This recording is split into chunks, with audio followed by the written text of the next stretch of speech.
Hey TechDweeb. Oh, what game is that? Really? You don't see the thing on the screen? What thing? The thing right there that says what the game is. Oh, that. I thought that was just words on the screen. It is words. It says the thing you want to know. Yeah, but like, can you just tell me so I don't have to read it? Wow, dude, life must be hard for you. It is so hard.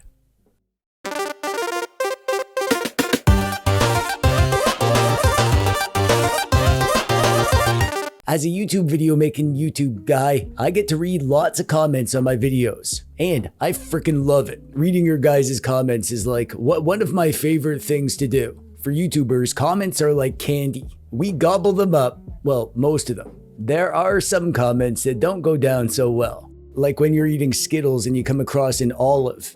You know how like you sometimes get olives in your Skittles? That's a thing, right?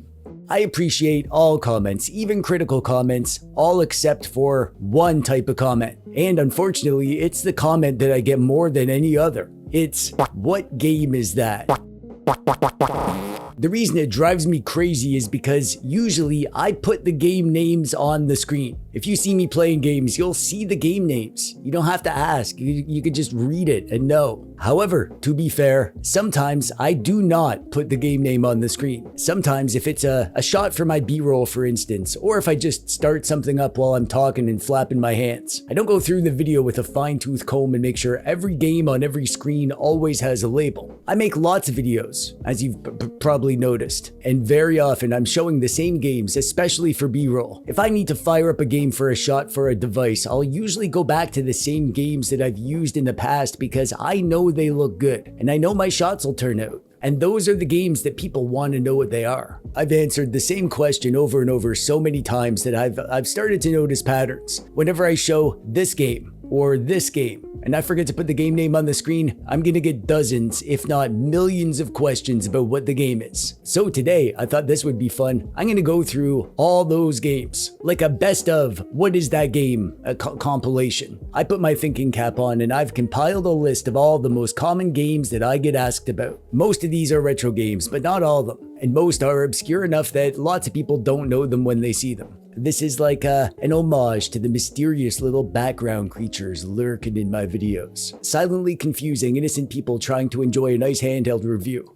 Starting with this game. It's Actraiser 2 on the Super Nintendo. This is the one that I get asked about more often than any other, and there's a good reason for that. I use it all the time. When I'm filming B-roll, if I need something on the screen that'll last a while I, pan around and get different shots of the device, this is one of my favorites because the intro loop is just, it's just lovely looking. It's this majestic cloud city with an angel warrior dude flying around, amazing effects, lovely lighting, cool looking action. Also, the music sounds like a choir trying to warn you about an ancient curse. And the game itself is actually great. It's a mythic fantasy vibe side scroller, but it's also brutally difficult. I am particularly terrible at this, but I still love playing. And also the sound and music is great, and there's good level variety. It's an all-around great game. You should play Actraiser 2.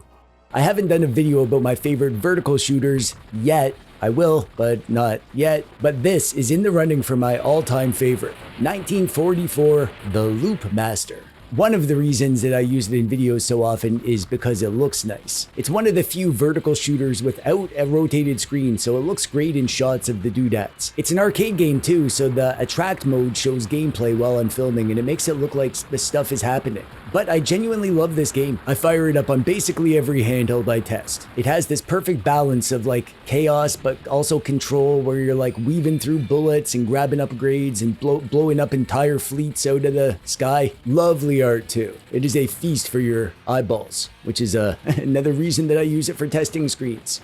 This list isn't only retro games. I've got a few modern ones too, so let's talk about this game, Bot Vice. I showed this one all the frickin' time because it's one of my all-time favorites. I install it on basically every device that can run it, and years later I'm still playing it. Also, it's flippin' gorgeous. It's this retro-style gallery shooter about a city overrun by evil robots. Kinda like Wild Guns, but set in Mega Man world, kinda thing. You got tight arcadey action, great weapons, a different boss in every stage, and this amazing retro-futuristic pixel art aesthetic. The gorgeous visuals pull you in, but the gameplay is what keeps you around. I'll take any excuse to talk about Bot Vice, but it genuinely belongs here because people always ask me what this is when I show it, especially when I put it in my thumbnails. Oh man, if I use this in a thumbnail, I'm gonna get so many questions. What's the game in the thumbnail? Well, it's Bot Vice. Now you know. This is Devil's Crush Pinball, and it's actually kinda interchangeable with another game made by this company called Alien Crash. They have the same kind of look and feel, and I play them both in my videos. And I use them in shots of screens or general gameplay, and whenever I forget to put the name on the screen, people want to know what they are. Sometimes even if I do put it on the screen, people just, they don't read it. These games are super tight, satisfying pinball action, but on these unique boards where stuff happens. There's monsters, aliens, demons, the board changes as you play, and there's even boss fights. And like all games on this list, the art is amazing. That's why I show these games, and that's probably why people always want to know what they are. This one is Invader, and this is my go-to game to show off doodads that are great for GBA. It's one of the few GBA games with an attract mode where it shows gameplay if you leave it on the menu for a bit, and not only that, it is so good looking. Just look at this incredible pixel art, the cool sprites and backgrounds and effects. This one feels almost like a modern indie game to me. No wonder people always want to know what it is. I'd want to know if I didn't know. It is a great game too, but it is freaking hard, man. I can rarely get far in this game, but if you embrace the suck, you'll have a good time. That's been my strategy, not just with this game, but also with life. Lots of people know about Sea of Stars. I kind of assumed that everyone knew this one, which is probably why I forget to label it when I show footage. But whenever I don't, I get a ton of questions. And honestly, yeah, it's easy to see why. This is a retro-style, modern indie RPG with gorgeous pixel art straight out of the 16-bit era, mixed with all the modern indie sensibilities that we love in games today. There is so much to like with Sea of Stars. The world, the story, the combat, puzzles, and characters, but the art is what grabs people. Heck, it still grabs me. I gotta remind myself to put on my drool bib when I play this game, which is embarrassing because it has little frogs on it, and my mom says it's only for soups. Shock Troopers 2, ladies and gentlemen. This one I show all the time, especially when I do B-roll of screens. It is a Neo Geo game from the height of the retro pixel artistry of the late 90s arcade era. It's obviously amazing looking, but I think the real reason that people want to know what it is because it looks freaking fun. There is not a ton of good top-down run and gun games, and this one looks like the best that there is. And it just might be. I honestly do love this game. Shock Troopers 2 is better than the first, but the first is still a great one too. You don't need me to explain the game. Just look at the screen and you'll learn everything you ever needed to know, which is it looks cool, it looks fun, and it is those things. I get lulled into a false sense of security because I show this game so often that I get comments like, "Stop showing Blades of Vengeance so much." So then I think, okay, everyone knows this one. I don't need to label it every time I use it for B-roll, but I always get punished whenever I leave the name off because people still want to know, what the heck is that game? This is actually my favorite Sega Genesis game. I play it all the time. I love the sword and sorcery fantasy vibe, but the amazing aesthetics are what catch people's attention. That's the main reason people ask about it, with the scantily clad barbarian babe as a close second, I think. Here's another modern game that I show all the time simply because it makes my B-roll of doodads look amazing. It's called Blazing Chrome. Blazing Chrome. And honestly, the pitch is pretty simple. It's a modern indie game that's a lot like Contra.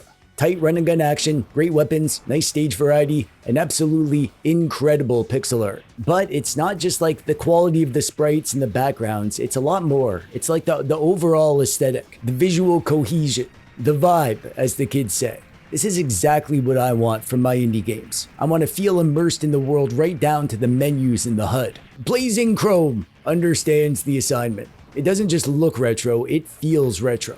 I don't think most people have high opinions of Atari 2600 aesthetics, which is understandable because most games look like chunky blobs of pixels floating around empty worlds. I mean, it was revolutionary at the time, but it's not exactly eye candy today. But there is something special about Enduro, because this is the Atari game people ask me about. I showed this running on a device and people will ask me what it is. I think it's the faux 3D driving that feels way more advanced than you'd expect from a 2600 game, mixed with this like weird retro synthwave vibe that the graphics give off. It feels oddly artistic. It doesn't just stand out for an Atari 2600 game, it stands out, period. I started a new video series called The Indie Bucket. I only have one episode so far, but I have another one coming soon. I plan on doing about one a month. But in that video, I showed Dead Estate, and I mentioned that people always ask me what it is, and yeah, you guessed it. A bunch of hilarious people decided that it would be funny to ask what it is again in that video. So surely I'm not gonna get like 1,000 comments on this video asking what this game is again, right? Oh, and the game is good. It's fun. Top-down, isometric, roguelike, arcadey action fun with amazing pixel art and fun, spooky horror vibe. And it's called Dead Estate. Don't you dare ask in the comments. I swear, you don't want to see what happens if you do. This one is Pokemon Mystery Dungeon Explorers of Time on the Nintendo DS. And I actually haven't played much of it. I usually just play the first 10 minutes or whatever to get a good screenshot. But whenever I forget to label it, people ask what it is. I don't really know why. Maybe because it's a DS game, but I usually play it single screen mode, so that kind of trips people up. Maybe it's a lesser known Pokemon game and people recognize it without, knowing which one. Or maybe they just see amazing pixel art and they want to know more. It's an interesting game. It is a dungeon crawling RPG where you actually play as a Pokemon and build a team of other Pokemon. I want to play more because I genuinely enjoy what I've seen, but apparently my destiny is replaying the opening 10 minutes forever, endlessly. I'm actually not a huge fighting game guy. I like them fine, but I've never been the sort of person who memorizes all the combos and studies frame data like those weirdos. But from an amateur fighting game enthusiast, this is probably my favorite fighting game. And one of the reasons I like it is the same reason that people need to know what it is when I show it, because it's just about the best looking retro pixel based fighting game ever made, in my opinion, which is the best opinion. The characters are interesting and super detailed, the backgrounds are packed with personality, the effects are flashy as heck, and everything moves with this ridiculous smoothness. This feels like it was animated by like cartoon animators or whatever. Heck, it probably was, I don't know. It also just feels different than the Street Fighters and the Mortal Kombats of the world. I can't fully explain it. It's got a vibe, and apparently it's a vibe that other people notice too. When I went to make this video, I actually searched my comments for the term "what game" and "what's the game" kind of thing, just to see the ones I missed and to see what people were asking about. And I was kind of shocked that Burger Time Deluxe was up there on the list. This came up over and over, and that blows my mind because I talk about this game all the time. Heck, in the videos where people are asking, later in the video I play it as part of the gameplay with the game name on the screen. So there's obviously some secret sauce here that catches people's attention. This is one of my favorite retro games of all time. And there's not much to it. You build burgers by running across giant ingredients while being chased by homicidal burger toppings. Actually, maybe that's part of the appeal too. People want more of this kind of fun goofiness in their lives. Here we have another modern game, Shakedown Hawaii. You might have noticed that all the modern games on this list are kind of retro-style pixel-based games. I don't know if this is just because, my audience is like lots of retro gamers and they see these games and they think they're just like retro games that they don't know about, or if it's just because I like retro-style indies and I show them way more than any others. It's probably a bit of both. Or maybe here specifically, it's just that this game looks fun as heck and people want to play it. And I can't blame them for that. It does look fun as heck, and it is fun as heck. And they should play it. A retro-style Grand Theft Auto-inspired open-world action game with tight gameplay and amazing pixel art. Honestly, if seeing this game in the background made you stop and ask about it, your eyeballs have good taste. Last but not least, I had to put this one on because I showed it in a video a while back and I straight up forgot to label it in the gameplay part of the video. And I got so many questions about it that I was just delighted because I flippin' love this game. And I love that people wanted to know what it was. Battle Circuit is one of the weirdest, dumbest, funnest, most gloriously stupid beat-them-up games that has ever graced the arcade. Or your retro handhelds, obviously. It's a side-scrolling beat-them-up where a whole heck ton of bizarre mutant weirdos smash each other with absurd weapons and special attacks. And honestly, if Battle Circuit caught your eye in my video, I think that says good things about you. Weird things, but good things. And that's it. I actually had a longer list. Others get asked about too, but I think this is like the main ones. Usually Actraiser too, but the others get lots of love too.